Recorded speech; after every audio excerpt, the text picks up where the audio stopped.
saya dipesenin nih sama MUI nih.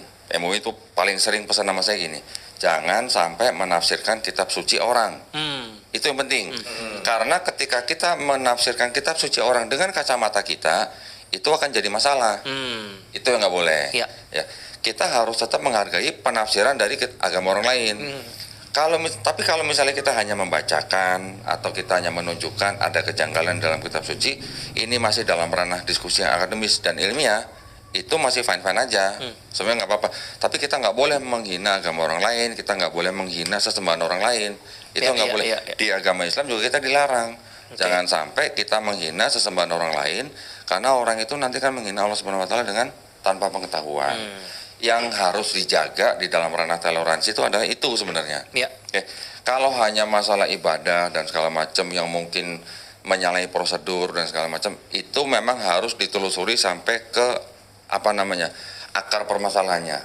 Contoh misalnya, pemerintah sudah buat aturan untuk mendirikan rumah ibadah, aturannya ini.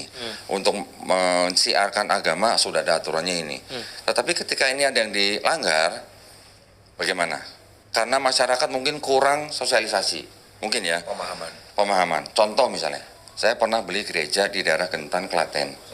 Ketika kita sudah tanda tangan PPJP, ketika kita datang ke gereja itu, ternyata kita baru tahu gereja itu dulu dibangun ketika di dalam satu desa, Kristennya cuma satu keluarga, 5 orang.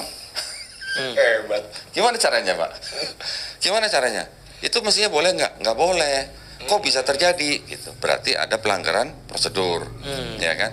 Nah, hal-hal yang seperti itu masih terjadi di Indonesia. Nah, itu untuk pendirian rumah ibadah.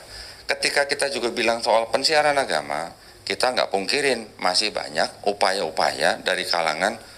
Sebenarnya kan gini ya, Kristen dan Islam ini sama-sama agama misi nih. Kita juga mengajak orang untuk masuk ke dalam agama kita. Cuman bedanya kita tidak melakukan hal-hal yang sampai terlalu agresif. Contoh misalnya sampai door to door, sampai harus mendatangi orang di rumah-rumah gitu. Kita nggak sampai begitu. Yang boleh mensiarkan agama kepada orang itu adalah orang yang belum beragama. Kalau yang sudah beragama itu nggak boleh disiarkan agama lagi. Mau dikasih brosur, bantuan, pamflet atau apapun itu nggak boleh. Itu melanggar aturan.